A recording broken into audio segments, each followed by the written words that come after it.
Violence against women is a global problem. 1 in 3 women experience violence by a husband or partner or sexual violence by a non-partner worldwide. Women experience violence across all regions. They often experience physical, sexual or psychological violence, including stalking, often simultaneously. The patriarchal mindset dismisses violence against women as a private matter. The psychological harm it causes is often hidden and is transmitted from one generation to the next. Violence against women is a human rights violation. In addition to intimate partner violence, women experience violence by family members, work colleagues, teachers, peers, and strangers in public spaces.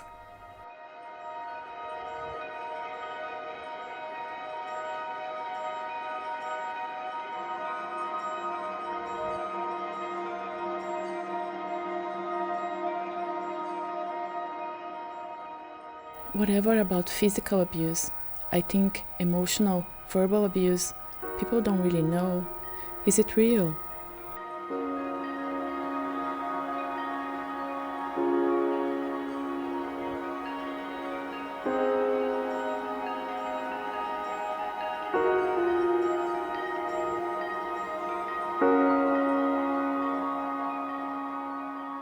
As horrible as it is, every now and then I wish he had hit me, because it would be proof and something that maybe he would have to acknowledge.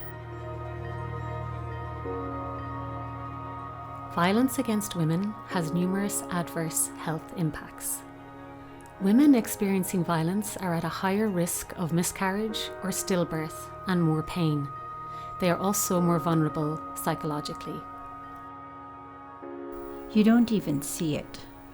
It's like a disease that just creeps up and just bites you, and all of a sudden you have it. You can't believe that it's happened so quickly. My sense of me was what was attacked. And it was done so gradually that it wasn't just like a big kind of smack. It was done over such a length of time that by the end of it all, you were like, maybe I am, you know? Maybe I am. And by the end of it, like, you doubt everything that you hold dear.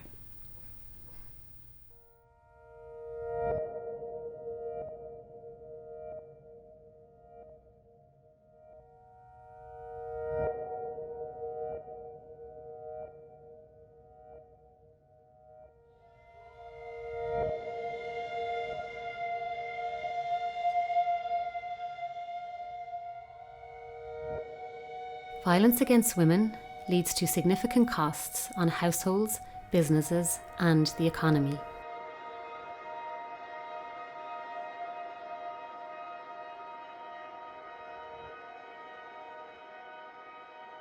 Women in our community want to earn to supplement their family income, but their men don't allow them. If a woman is allowed to earn, other men in the community accuse her of being involved in some suspicious activities. And if any unmarried women work, then the community blames her of having a bad character. Men have the perception that women going out will change our tradition and moralities, and that we do not want.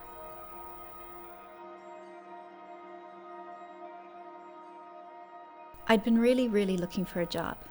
But you know, you not only need the experience, you need the right state of mind.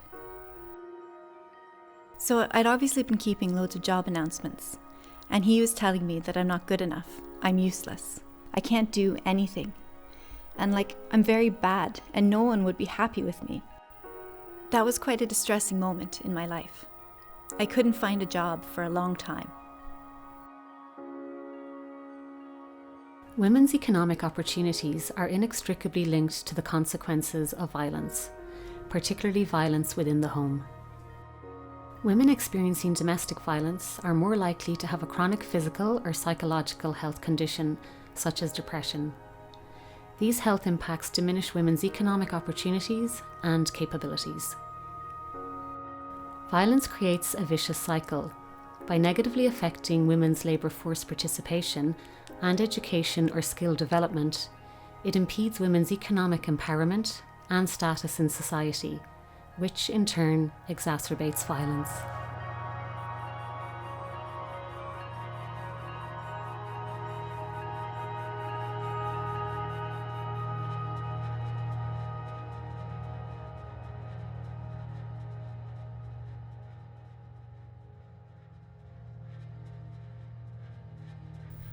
My husband was suspicious of me. He used to hit me. My brothers-in-law also doubted me. They would say that I should be killed. My mother also didn't support me, even though she married me off to a person that was 15 years older than me.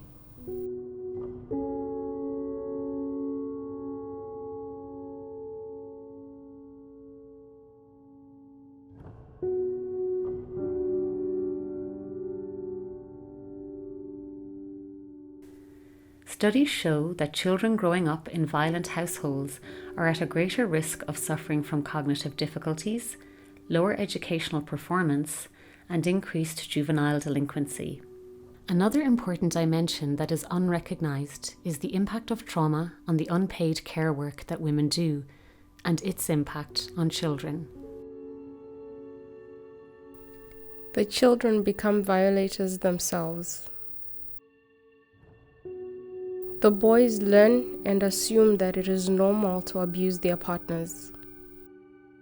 The girls also tend to believe that it is okay to be abused by your partner, so the cycle continues.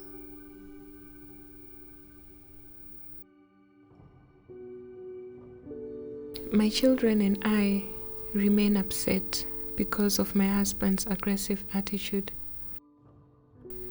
It negatively impacts the children as they get scared.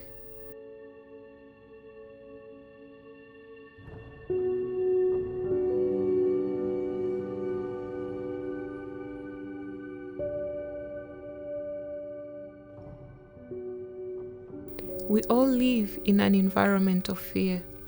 Because of this, children think of killing themselves, either by taking poison or by a car accident.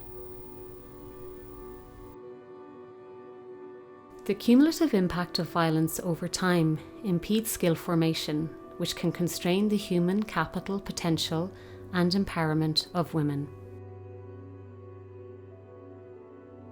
For me, if I am a leader and such a thing happens to me, I may decide to step down. People will gossip about me. If I have been given a position and such a thing happens to me, I may feel shy and step down. I may say that I would like to hand over power to this or that person.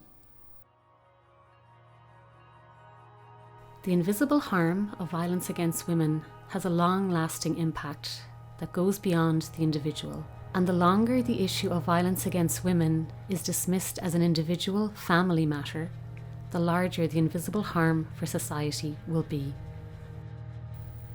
Why do we not get justice? Where do we go, and to whom do we say our grief?